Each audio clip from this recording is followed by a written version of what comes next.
Hello friends, હર્ષના kitchen મેનુમાં તમારું સ્વાગત છે। આજના સ્પેશિયલ મેનુમાં ટામેટાનું શાક બનાવીશું। નોર્મલી આપણે બધા ટામેટાનું શાક બનાવતા હોઈએ ત્યારે એમાં પાણી નાખી અને પછી એને બનાવતા હોઈએ છીએ, પરંતુ આજે આપણે પાણી નાખ્યા વગર જ ટામેટાનું શાક બનાવીશું અને તો પણ સ્વાદમાં ખૂબ જ ટેસ્ટી બનીને તૈયાર થશે। તો હવે આ શાકની રેસીપીને જોવા માટે વિડીયોને છેલ્લે સુધી જોજો અને તમને જો મારી રેસીપી પસંદ આવે તો મારા વિડીયોને લાઇક અને શેર કરજો, મારી ચેનલને સબસ્ક્રાઈબ કરજો અને બાજુમાં આપેલ બેલ આઇકન જરૂરથી પ્રેસ કરજો, જેથી મારા બધા નવા વિડીયોની નોટિફિકેશન તમને મળતી રહે। તો ચાલો હવે રેસીપી સ્ટાર્ટ કરીશું। હવે આ શાક બનાવવા માટે મેં અહીંયા 5 ટામેટાં લીધા છે અને આ ટામેટાં આપણે થોડા અધકચરા લેવાના છે, એટલે એકદમ કાચા પણ નથી લેવાના અને એકદમ પાકા પણ નથી લેવાના, અને તમે આની જગ્યા ઉપર દેશી ટામેટાં પણ લઈ શકો છો। હવે આ બધા ટામેટાને આપણે મીડિયમ સાઇઝના ટુકડા કરી લઈશું। તમે મીડિયમ સાઇઝના ટુકડા રાખશો તો એકદમ ફટાફટ કૂક થઈ જશે, અને તમારે મોટા રાખવા હોય તો તમે મોટા પણ રાખી શકો છો। તો હવે શાક બનાવી લઈશું। તો તેના માટે પેનને ગેસ ઉપર ગરમ કરવા માટે મૂકીશું અને પેન ગરમ થઈ જાય એટલે એમાં 5 ચમચી જેટલું તેલ ઉમેરીશું, અને તમે તેલ જે પ્રમાણે ખાતા હોય તે પ્રમાણે તમારે વધતું ઓછું ઉમેરવાનું છે।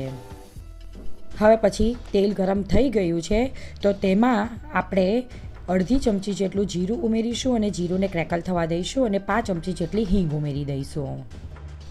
હવે આપણે જે ટામેટાને કાપીને રાખ્યા હતા એ બધા ટામેટાં ઉમેરી દઈશું। હવે જ્યારે આપણે ટામેટાનું શાક બનાવીએ છીએ ત્યારે નોર્મલી ટામેટાં કૂક થઈ જતા હોય ત્યાર પછી મસાલો ઉમેરતા હોઈએ છીએ, પરંતુ અત્યારે હું પહેલેથી જ મસાલા બધા ઉમેરી દઈશ।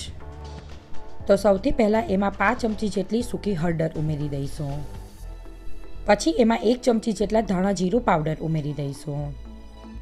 હવે એમાં 5 ચમચી જેટલું તીખું લાલ મરચું ઉમેરીશું, અને તમે તીખું જે પ્રમાણે ખાતા હો તે પ્રમાણે ઉમેરવાનું। પછી અડધી ચમચી જેટલું કાશ્મીરી લાલ મરચું ઉમેરીશું અને સ્વાદ પ્રમાણે મીઠું ઉમેરી દઈશું। પછી આ શાકને થોડું ચટપટું બનાવવાનું છે એટલા માટે એમાં 1 ચમચી જેટલી ખાંડ ઉમેરી લઈશું, અને તમને ગળ્યું જે પ્રમાણે પસંદ હોય તે પ્રમાણે તમારે ખાંડ ઉમેરવાની રહેશે। પછી એમાં ઝીણી સમારેલી કોથમીર ઉમેરી દઈશું। તમને ટામેટાના શાકમાં લસણ પસંદ હોય તો તમે સૂકું લસણ પણ ઉમેરી શકો છો, પરંતુ મેં અહીંયા એને સ્કીપ કર્યું છે। અને તમે લસણ ઉમેર્યા વગર પણ બનાવશો ને તો પણ આ શાક ખૂબ જ ટેસ્ટી લાગશે। હવે આ બધા મસાલાને ટામેટાં જોડે વ્યવસ્થિત રીતે મિક્સ કરી લઈશું અને હવે કૂક થવા દઈશું। અને તમે જોઈ શકો છો એમાં મેં પાણી નથી ઉમેર્યું તો પણ ટામેટાનું જ પાણી છૂટ્યું છે, અને એ જ પાણીમાં આપણે આ શાકને કૂક થવા દઈશું।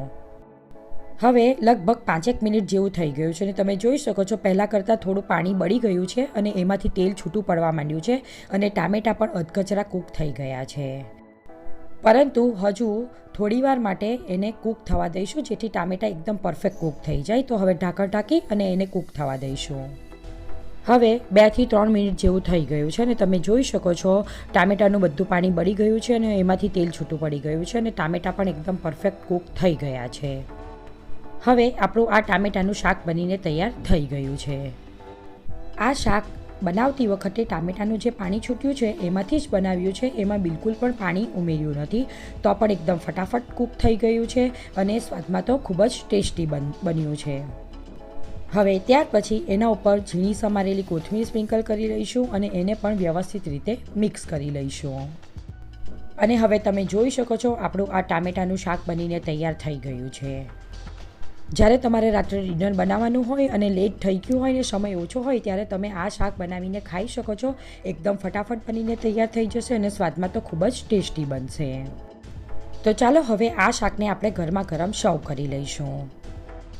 જો તમને એકલું ટામેટાનું શાક પસંદ ના હોય તો તમે આની અંદર નાયલોન ઝીણી સેવ, મોળા ગાંઠિયા, તીખા ગાંઠિયા કે કોઈ પણ પ્રકારનું નમકીન નાખી અને ખાઈ શકો છો। આ શાક તમે લંચ ટાઈમમાં એટલે કે લંચ બોક્સમાં પણ બનાવીને આપી શકો છો, અને સાથે સાથે તમે આની જોડે રોટલો, રોટલી, પરોઠા કંઈ પણ બનાવીને ખાઈ શકો છો। તો હવે આ ટામેટાના શાકની રેસીપી આવી જ રીતે તમે પણ તમારા ઘરમાં જરૂરથી એકવાર બનાવજો અને મને કમેન્ટમાં લખી જરૂરથી જણાવજો કે આ રેસીપી તમને કેવી લાગી।